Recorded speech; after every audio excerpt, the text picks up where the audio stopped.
Chapter 7. The Orbs. The group arrived at Woodham Lands, a wooded place, on the map that Professor Darrell had given them. There was the location of Alice's cabin, and on foot. They began the journey along the forest path until they reached it. Halfway there, the boys decided to rest. It was getting late, so they camped, lit a bonfire, roasted marshmallows, ate provisions and then went to sleep. The next morning, there were no classes, it was the weekend, and they continued the road to the cabin deep in the forest. After a few minutes they arrived at that place. They had to cross a small river, and on the other side was the cabin. It was a large wooden cabin with small rectangular windows, a clay roof on its roof, and the most interesting of all, it was a wooden wheel that rotated with the current of the river. River was a generator of electrical energy for the cabin. The boys crossed the rock bridge, until they connected with another bridge, but this time made of wood, which already connected with the garden of the cabin, and getting closer and closer. They looked at the beautiful view that could be seen from the height of Woodham Lands. From that viewpoint, you could see the river upstream where its flow came from the St. Isis district. You could see machinery in the distance dredging the river, removing materials and minerals. When he turned around, the garden of the cabin was decorated by some gnomes, little claymen, with red hats, white beard, reddish cheeks and light blue and green clothing. Next to them they were also decorating some amanita mushrooms, of a different color. White and red hat with white dots made of stone. After a few minutes of appreciating the beauties of the cabin, a female voice told them, "Are you offered anything?" Everyone turned to look, and at that, Adrian asked, "We are looking for a girl named Alicia and another named Elmira." The tall girl, with light, thick skin and hair over her ears with a white headband, answered, "I am Alicia Edith, and this is Elmira.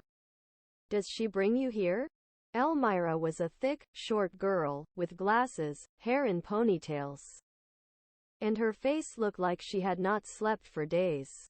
Furthermore, in her hands she held a white rabbit.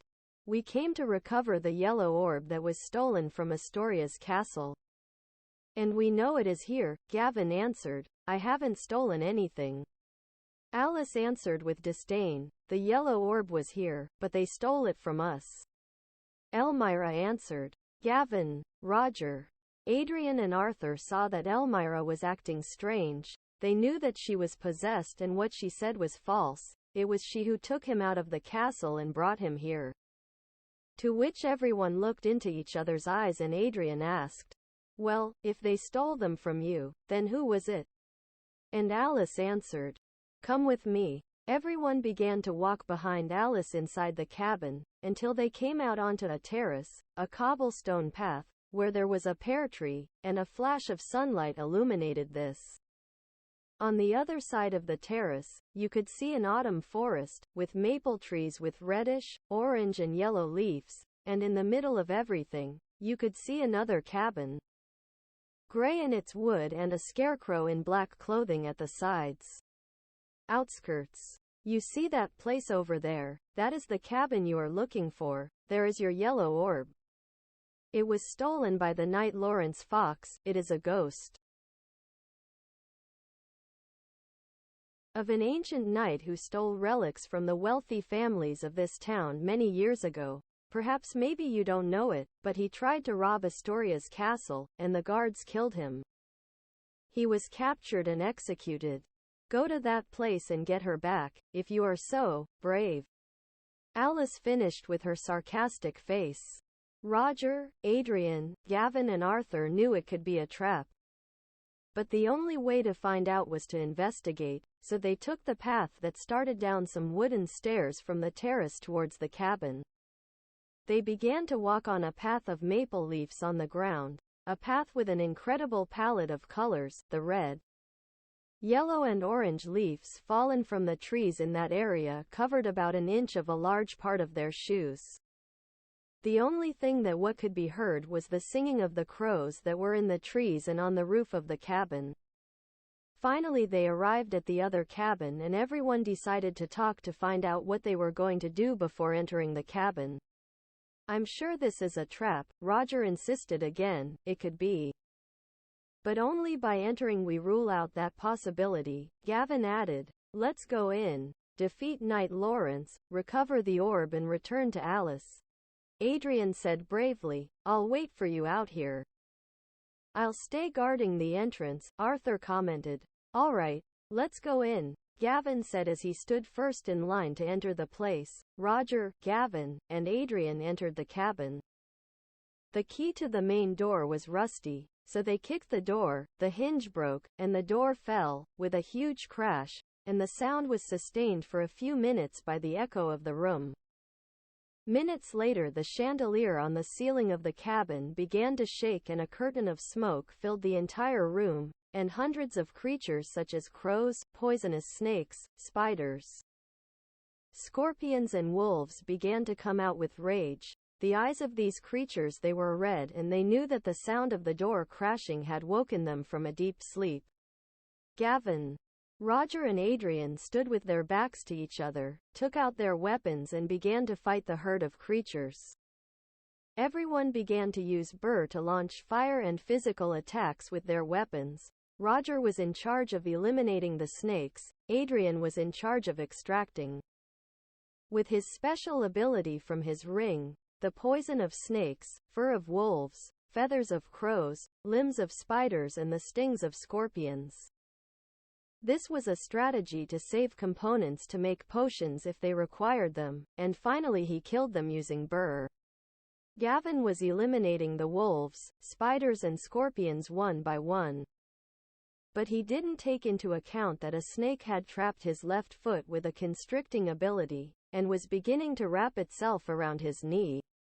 When he couldn't move, a scorpion took the opportunity to prick his arm and inject him with poison. Finally, Roger with his trident eliminated the snake and Gavin freed himself. After finishing off all the enemies, he opened a door on the second floor of the cabin. Wait, let's not go up yet, Gavin. Are you feeling okay? Said Adrian. I think so. My arm feels numb, Gavin commented as he looked at himself and took his right arm with which he used to use his boomerang. The poison of scorpion is taking effect, so it will be difficult to fight. It is the arm with which he uses his boomerang, commented Roger. Adrian opened his backpack and took out a small cauldron, the alchemy book, and made an antidote as a remedy to eliminate the state of negative effect of scorpion venom. He put a scorpion stinger, rose petals and aloe vera leaf gel in the cauldron, mixed everything and gave the antidote to Gavin, and he recovered.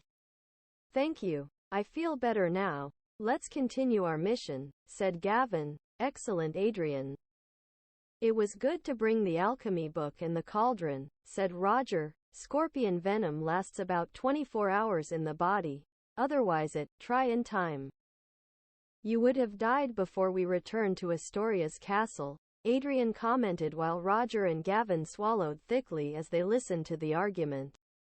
Gavin, Roger and Adrian went up the stairs and entered the room that had opened. Once inside, they observed an old, dry tree, with a hole in its bark made by woodpeckers. The tree crossed the entire floor in its branches.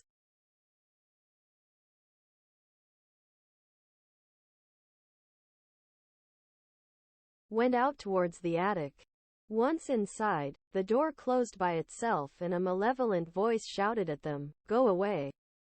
Suddenly, the tree began to move its branches and two red eyes and a mouth appeared in its bark. The tree had life, and from its mouth it began to expel small orange pumpkins where fire could be seen on their faces and mouth. Within them, the trio stood in front of them and got ready for a new duel.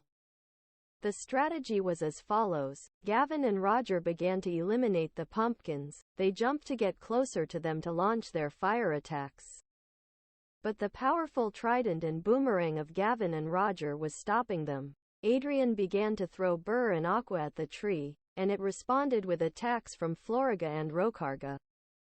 Roger and Gavin finished with the pumpkins, and the three got ready to face the tree. It made a sound of pain every time it received attacks from the boomerang with gusts of wind. Punctures thanks to the sharp tips of the trident, and finally, Adrian threw a yellow flash with elect, where a powerful thunder fell on top of the tree and broke all its branches, leaving it in flames. But that was not the end of everything. Adrian looked at his arm. His ring was shining. The special attack of his first weapon was charged with energy generated by the duels they had had days before. He launched an attack of bombs from Burr and Elect, where they exploded one after another, ending the fight and giving the trio the victory. Finally, the tree was defeated, and inside its bark was a cage, where Meal Romand was seen, who was unconscious, but alive. "We must free Meal," Roger shouted, as an echo through the room was heard. "Go away, or I'll have to kill them myself." A voice shouted, "We must defeat Knight Lawrence. Maybe only then we can get Meal out of the cage." Gavin indicated. "Hey, Adrian. That attack with the ring was impressive, was it?" "What was that?" Roger asked. "The special attack of each weapon, didn't you know?" Adrian answered. "I don't," Gavin said. "His boomerang and his trident, you can make them, you just have to wait for them. It is charged with energy through experience and duels, and when it is illuminated, it will be ready to use," Adrian argued while explaining all the details about the weapon's special attacks, which filled Gavin and Roger with motivation for the following duels. Finally, the room filled with black smoke again, and Knight Lawrence appeared. A guy with a black hat, a kind of mask, a black trench coat, riding a black wolf, and threatened them by pulling out a sharp sword from behind the cape of the trench coat. Roger, Adrian and Gavin got ready for the duel. Knight Lawrence stood in front of them. But he was not a physical figure, since he was a wraith and the physical attacks were not causing him any damage, so the boys chose to use magical abilities. The duel turned into a shower of elemental magic from the trio, while Knight Lawrence attacked them with his sharp sword, causing some minor cuts. Luckily, Roger, Gavin and Adrian were very agile and fast. They could dodge the knight's sword blows. The knight took off his hat and threw it like a frisbee, creating a Windaga tornado, and shot yellow rays of elect through the eyes of his mask. After a few minutes, the wolf that the knight was riding was eliminated, and Knight Lawrence fell to the ground, and had trouble getting up. He no longer had a ghost form, he already had a physical form. Gavin and Roger began to throw blows at him with the boomerang and the trident. Minutes later, their weapons began to shine. And at that, Adrian shouted, "Use the special attack of your weapons, take advantage of that energy." Gavin took off with his arm under his shoulder and threw the boomerang with all his strength, creating a tornado inside the room. And on Roger's turn, he made his trident upwards and then introduced it into the floor of the room with force and created a fissure that opened a hole in the cabin, sending Knight Lawrence into a black hole and thus giving the trio victory.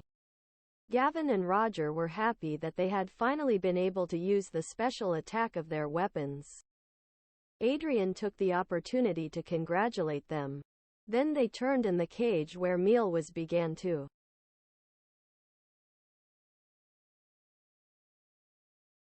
levitate, and a cloud of smoke began to cover it, in which a visualization appeared within that smoke, showing a completely dark room, where the murmurs of two people could be heard having a conversation.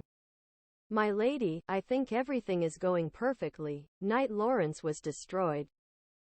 But that distracted the group for a moment, to which the other, slightly serious voice added, "That's right, my apprentice, you will soon know the fury of evil." Ha ha ha. Ha ha ha. The smoke dissipated, the cage fell from levitation and broke, so Meal was free. The boys approached her to help her, and after a few minutes, she woke up. When Meal woke up, she opened her eyes. They turned white, her pupils had disappeared and her hands were raised, and a yellow flash of light formed a sphere, It was the yellow orb. Meal fell to the ground again, and got up. Hello, guys. What's going on? I don't remember anything, Meal said in a nervous voice. You were kidnapped. You've missed school for days. We came to save you, Gavin commented. Really? Well, I don't remember anything. I only remember that a few days ago, I was on the way to the train with Carly and Paula, and a guy intercepted us. His teeth were horrible, said Meal. And what else do you remember? He asked Adrian. I don't remember much. Only that I showed up here, and there were two guys, but I couldn't see their faces. I just started to feel sleepy. There was like a sleeping pill in the room. The last thing I could hear was that they were heading to the catacombs, added Meal. Surely they used Somnuga on you and that caused the dream. I was afraid we would end up in that place, said Roger thoughtfully. The yellow orb, we already have the first one. Let's go back to Alice's cabin so she can give us explanations and then we will return to Astoria's castle, Adrian concluded. Roger, Gavin, Adrian and Arthur, carrying Meal on their shoulders, returned to Alicia's cabin, but she was no longer there. Only Elmira was unconscious on the terrace. Gavin approached her, and began to speak to her. Wake up, can you hear me? Gavin said. To which Meal added, she's unconscious, allow me a moment. Meal, having the abilities of a nymph, such as light magic, with her little energy, put her hands on Elmira's head and used health. A flash of white light came out of her hands and Elmira regained consciousness. Where I am? Who are you? Elmira asked when she woke up. Adrian told Elmira that she had been possessed by Alice. That everything had been a trap. The boys suspected that the voice heard in the visualization in Knight Lawrence's cabin was Alice with some other person, who they assume could be the witch. Elmira says that the last thing she remembers is being in Astoria's castle sleeping, when suddenly, there was an attack, and in her room, someone came through the window, put their hand on her face and her eyes closed. After that, he doesn't remember anything. I'm sorry for causing all this. But I'm glad you were able to recover the yellow orb from the castle, said Elmira. Do you know how we can get to the catacombs? Apparently 2 of our friends who were kidnapped are there. But we have no idea how to get in, Gavin asked. Let's go with my sister, Princess Kathleen. She knows an entrance, said Elmira as she got up from the ground. Gavin, Roger, Elmira, Adrian, Arthur and Meal began their journey back to Astoria's castle, and in the afternoon of the weekend, they were already there. The princess, with a happy face, welcomed them into her castle, and gave them some medals, as a reward for such a good job of recovering the yellow orb, and returning to Elmira with it. Thank you very much, really, for bringing back my little sister and for recovering the yellow orb. I want you to keep the orb. You need it. This does nothing in the castle, for me. It is more precious than my little sister be back with me, said the princess with joy. Thank you very much, princess. Now we must look for the other 9 remaining orbs, commented Gavin. We know that our 2 friends could be in the catacombs. Do you have any idea where we can enter? To that place? Asked Roger. I feared it, but it will be dangerous. The catacombs are a labyrinthine place, very dark. No one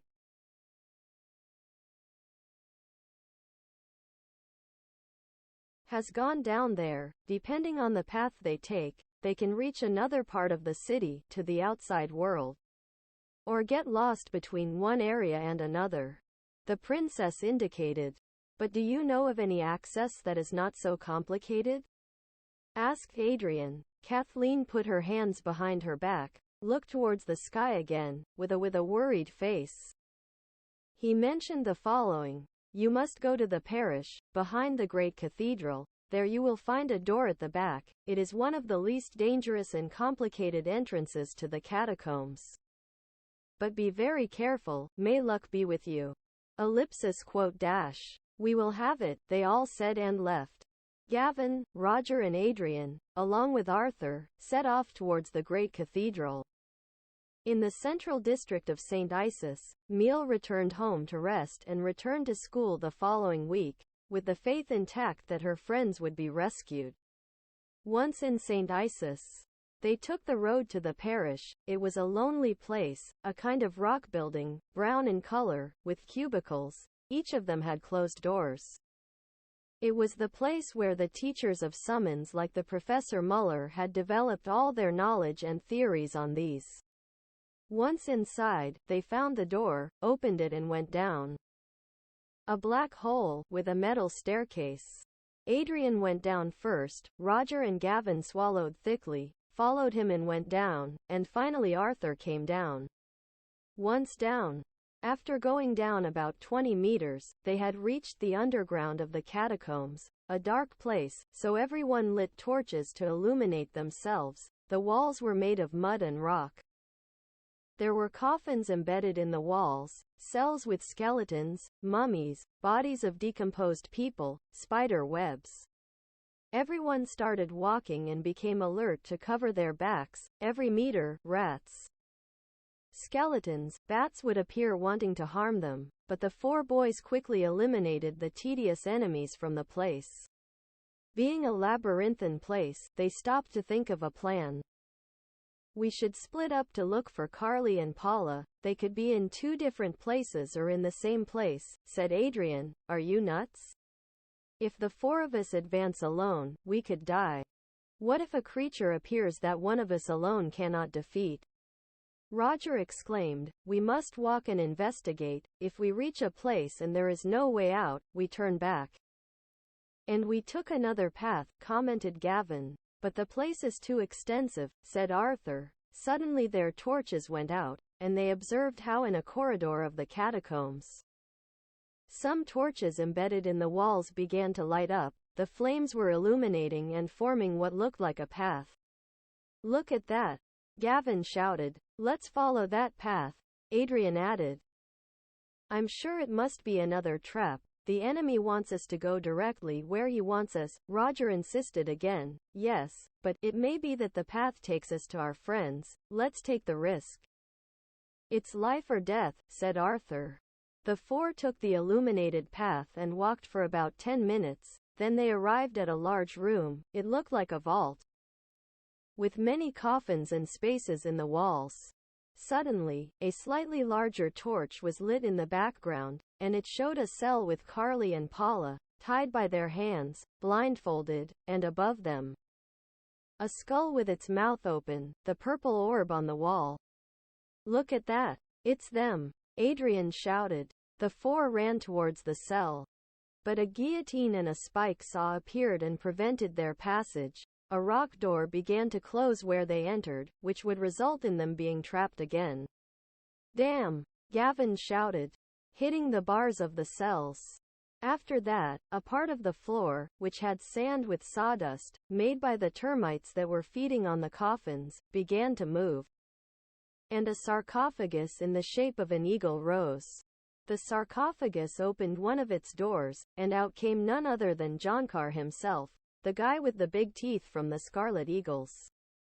Free our friends, you damn cockroach! Gavin shouted. Ha, ha, ha. I'm afraid that won't be possible, Jonkar replied with an evil laugh. Let them go free or we'll have to force you to do it, Roger shouted. Ha ha ha. The plan is going according to plan. I caught them like mice with a cheese trap, said Jonkar. What do you want from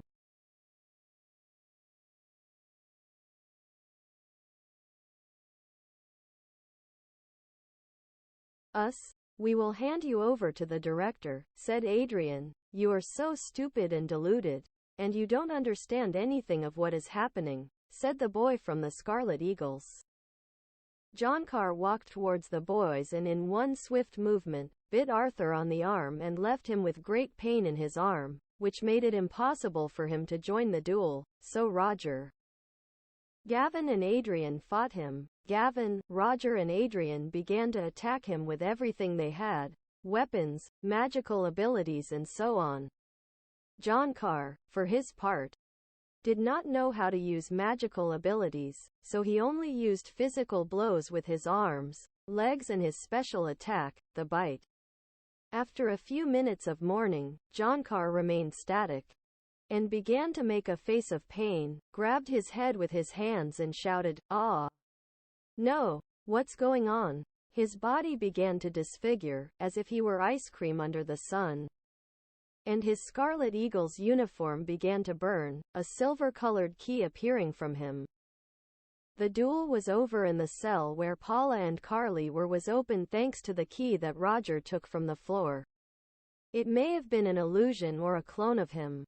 And we haven't faced the real Jonkar yet, said Adrian. Gavin and Roger gave the girls a recovery potion, removed the restraints from their hands and the bandages. The eyes. Within minutes they came back to their senses and thanked them for having saved them.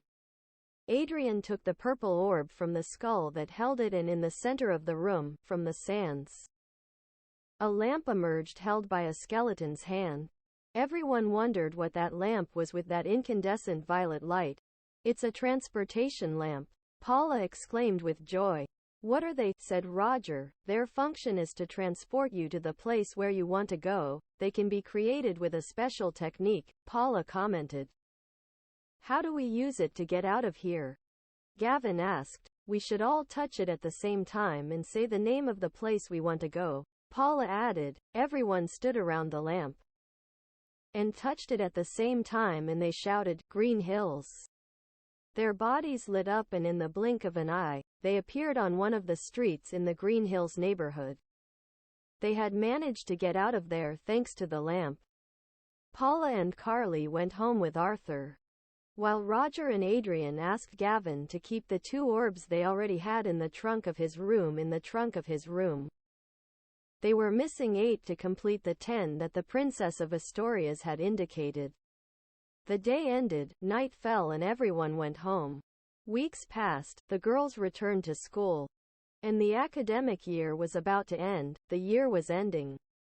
Gavin, Roger and Adrian, on the last day of school, in the first week of December, were forging an upgrade on their weapons in Professor Sonia's class workshop. Now their weapons, the boomerang, iron meringue, the trident, iron shovel, and the ring, iron ring, were made of stainless steel. They were the second phase of their basic weapons. Now they were more powerful, and with this they completed the second year, passing it completely.